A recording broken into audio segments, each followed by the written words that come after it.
AITAH for telling my husband he works for himself, not for our family, because he's never home and barely spends time with our child? Posted by you/Virgo514. My husband and I have known each other for 6 years and have been married for almost 3 years now. We have a 1-year-old and we're expecting another baby. Our marriage has been full of emotional highs. We love each other and make sure to express it regularly. My husband has a 9-to-5 job, after which he also works as a tutor. He started tutoring back when we were in college, and it was never an issue. He always had enough time. Even in the years leading up to our marriage and during the first year of it, this was never a big problem. However, in the last year or so, it has become a major issue, and it's only getting worse. He keeps adding more classes to his schedule.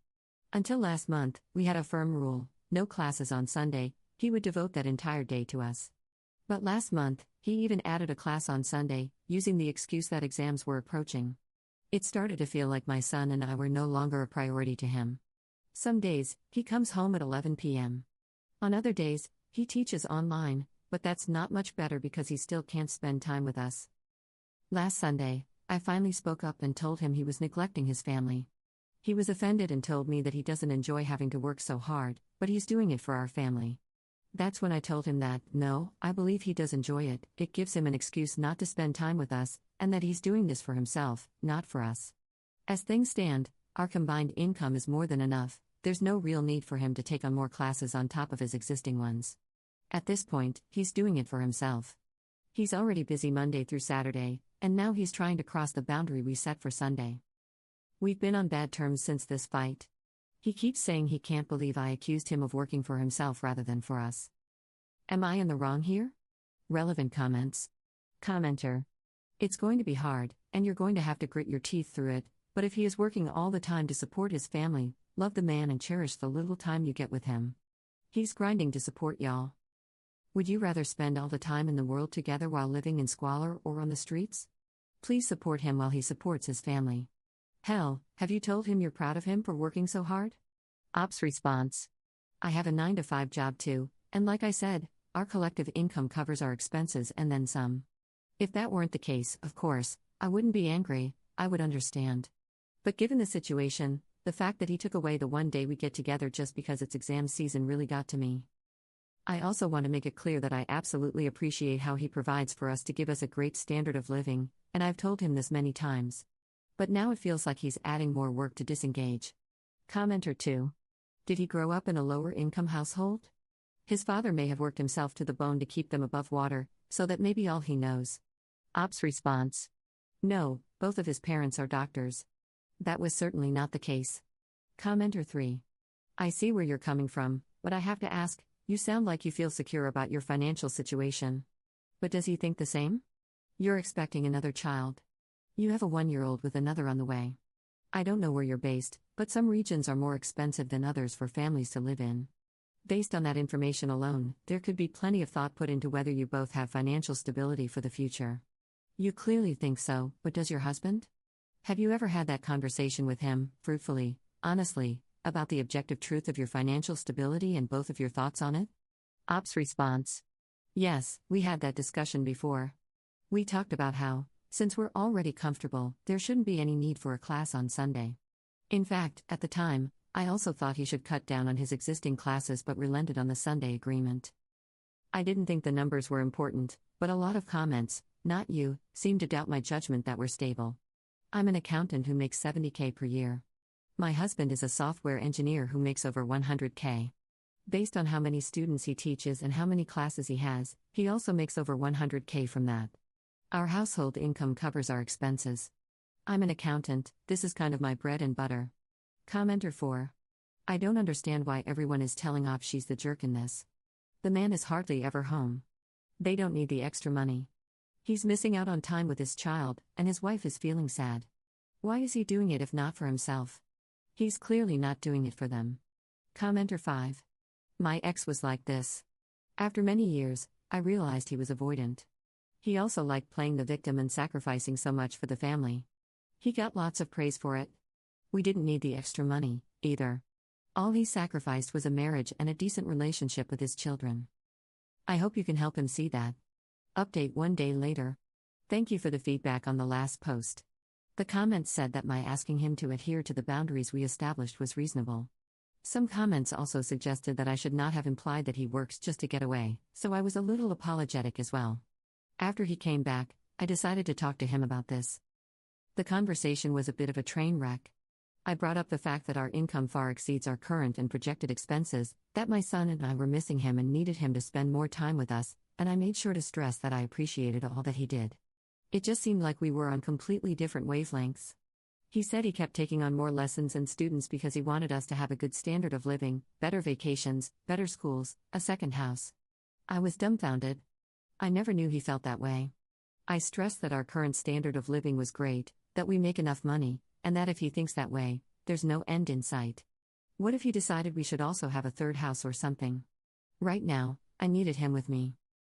At this point, I kind of lost control and started crying. I didn't mean to, it wasn't something I wanted to do to pressure him or anything, just the fact that we were at an impasse was wrecking me.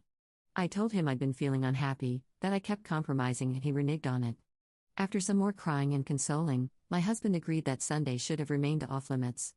He gently asked me to give him a pass for one more Sunday because his students' exams end next week, and he would make Sunday untouchable from the following semester onward. He also promised to try to resize his classes so he could come home for dinner, even if it's a late dinner. He asked for time to do all this.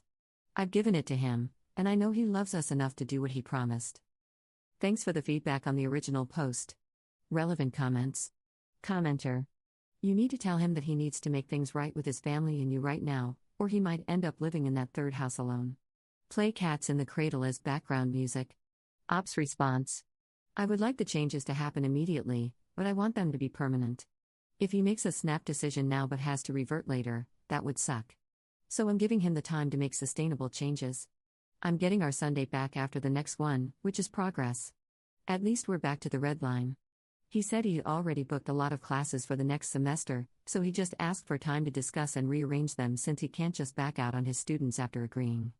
He was earnest. I believe I made it clear to him the toll it's been taking on me, and he will make the necessary changes. Commenter 2. Have you guys considered hiring a maid or nanny to help with household duties? If you're making enough money, it could be worth the investment to reduce your burden. Ops response. Yeah, that came up in the conversation, and I'm looking into it. My job is work from home 2 days a week, so that helps, and my mom lives close by, which is super helpful too. Most days, I manage the household and child-rearing without any issues. It's not like I plan to give him a list of errands to run on the days he's home, but just having him physically present is something I'm missing now, and he's promised to remedy it as best he can. Commenter 3. The biggest problem I see is that his self-worth is being validated by his students and classes more than by his own family. He likes how teaching makes him feel, and he doesn't get the same validation from being just a husband and father. So he will continue to prefer working as much as he can. And it's a double whammy because he justifies the extra work as being for his family, so he feels doubly validated for doing good things. Ops response. Your comment stayed with me for some reason, and I kept coming back to it. I asked him yesterday if he enjoyed teaching physics and math for hours on end, considering how long he works. How does he not start hating it? I didn't bring up the topic of reduced hours or Sunday because we already have an agreement on that for now. He said he does like it. After some more inconspicuous needling, he told me he enjoys the fact that so many people trust him to help them understand things and improve their grades in future. I didn't go further into it, but your comment really helped give me some insight. Thank you so much. Second update 1 year 2 months later. Around a year ago, I had been having issues with my husband regarding his tutoring schedule and had come here to find out if I was in the wrong. A few people had asked me to let them know if things improved or continued to deteriorate. We're in a better place now. We've been blessed with a daughter, too. He has become better at handling his workload and now tutors primarily online. I know I had said at the time that that's not much better, but it really is. Sundays have become sacrosanct again, with very rare exceptions that he asks my approval for in advance, and Wednesdays are free now too. He does more group tutoring now, so he finishes by 8:30 most days. He also got a new day job that is entirely work from home, which has made things much better because he isn't so burnt out anymore. In the weeks leading up to my daughter's arrival, he was by my side, especially since she arrived during the summer when school is out. I also took some advice from here and hired help to ease the burden, which has worked out really well. I've also learned to embrace the fact that his tutoring gives him joy, which maybe his software development job doesn't. He seems proud when his students get into good universities, and that leads to even more students. He still claims to do it purely for financial reasons, but I know that can't be completely true because our financial needs really do not require it. So it must be something he enjoys. I've become more understanding on that front, too. I have had to put my foot down a few times, especially in the initial days following our conversation, to make sure he understood that I was serious about needing his presence more. I had also confided in his older sister about this issue, which he was not happy about at the time and was probably an accidental jerk move on my part, but it helped. They had an argument, and she straight up told him he was either going to work himself into an early grave at the age of 30 or end up divorced, which helped. Full disclosure, the only time we ever really argue is still about this, when I want him to be free, but he won't be. But it's rare, and overall, we've come up with a good balance that seems to be working for us. Thank you, everybody.